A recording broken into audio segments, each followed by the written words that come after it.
Hello, this is Samantha with Stamp School, and today I'm going to show you how to create a masked background using a nesting die. For this you'll need 2 nesting dies. I'm using the Spellbinders Nestabilities Labels 9 for this. And we're going to start by creating a mask with those.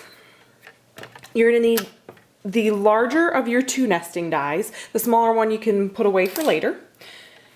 You're going to take your larger die and a scratch piece of paper that's been cut to the same size as your card front, your card base. So I am going to make a card that is 5.5 by 4.25, but whatever size you want to make it, just make sure your scrap piece of paper is made to the same size. This can be any paper, it can be an old piece of cardstock, it can be, this is just a piece of notebook paper I cut down to the right size.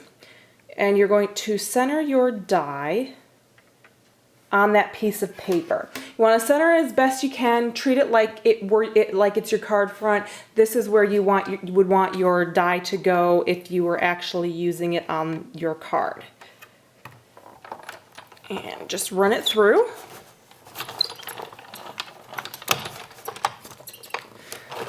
Now, instead of keeping that piece from the center that you normally would, you're going to use the outline mask piece, and let me pull these out of the way. So this is going to be our mask. We've got that now. I'm going to pull my card base in here. You're going to take a temporary adhesive. Any temporary adhesive will do. I've got removable glue dots. And you're going to stick them to your corners. And hopefully not to yourself.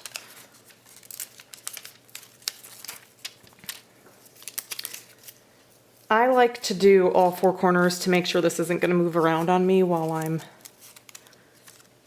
sponging stuff on. The reason we cut our mask to the exact same size as our card base and then centered our die properly is it makes it really easy to get our cutout centered on our card then. So I'm just going to overlay corner to corner as if I were laying down a layer here.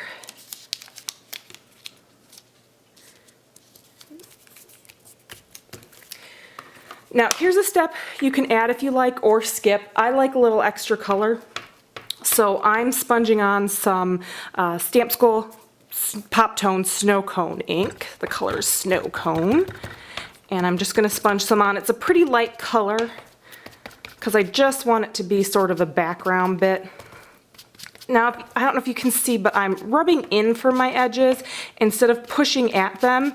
That makes sure you get a nice crisp edge, and this mask isn't glued down perfectly at the edges there, so it keeps the ink from getting underneath when you're sponging on. If you're just stamping something on, you don't really have to worry about that, but when you're sponging, it's best to sponge in away from your masked edges.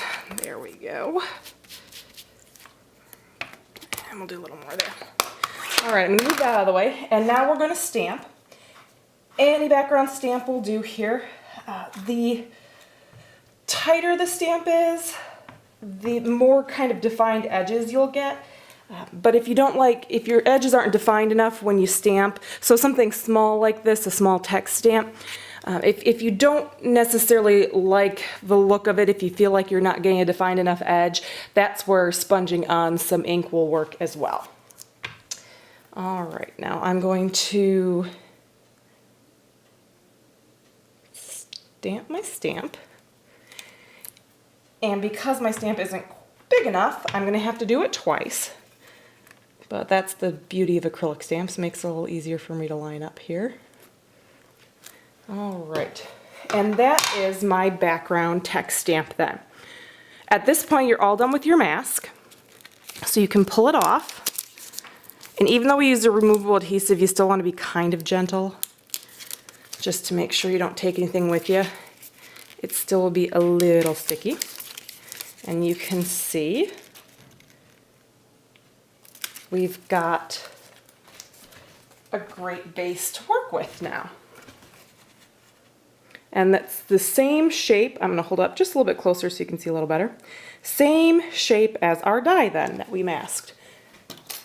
Now you had that die that was a size smaller than the one we used to cut our mask.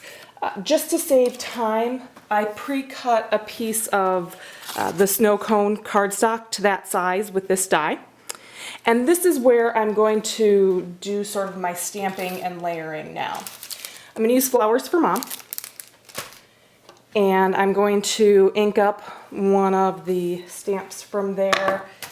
I'm going to use 2 colors of ink. This is Spearmint, and I believe I've got Sour Apple here as my other one. I'm going to start with the lighter of the ink, which is that Spearmint, and I'm just going to get a little darker ink around the edges here. And I'm going to start to build my card then. Okay. Since I use that snow cone blue on the underside to sort of sponge on some color, I stamped a couple of flowers from Flowers for Mom as well. To save a little time, I cut them out. I just used my nice tiny sharp scissors and put a little foam adhesive on the back here. And I'm going to stick those in the center.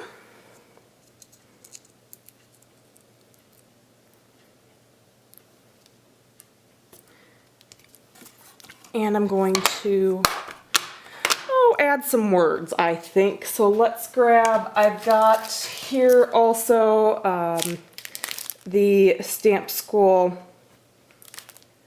Women in My Life. Sorry about that. The name blanked out on me for a second. Women in My Life, their words. And I'm going to make this one for my grandma, so I'm going to grab a slightly darker blue. This is Berrylicious. It's just a shade darker than Snow Cone. It comes in a bit darker, which is nice for words. And I'm just going to stick Grandma on there. Alright, so now I've got Grandma and my flowers. I am going to add a little silver ribbon to the back of my card as well.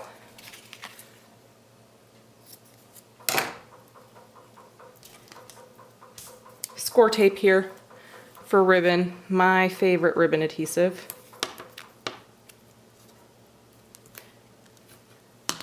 And I'll trim those ends up and make them a little bit prettier once I get them on my card. Add a little ribbon across there.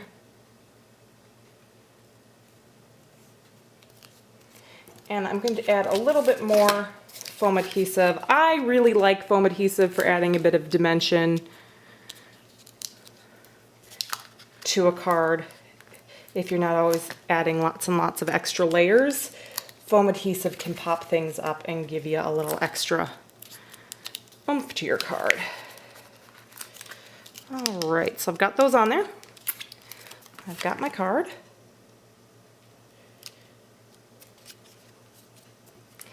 And that is what your masked background is going to look like when it's completely put together in a card. And I think it needs some rhinestones, so I'm going to add a little bit of that to the centers of my flowers here.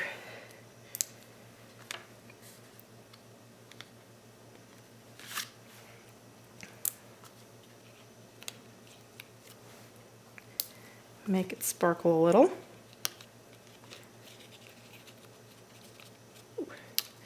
And trim up my ribbon a bit. And you'll have your card with your masked background. I apparently didn't grab my good scissors here. Not my best ribbon scissors here. Sorry about that.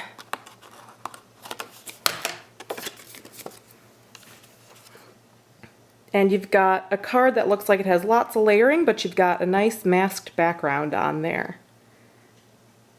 Please feel free to leave any comments or questions you have in the comment section.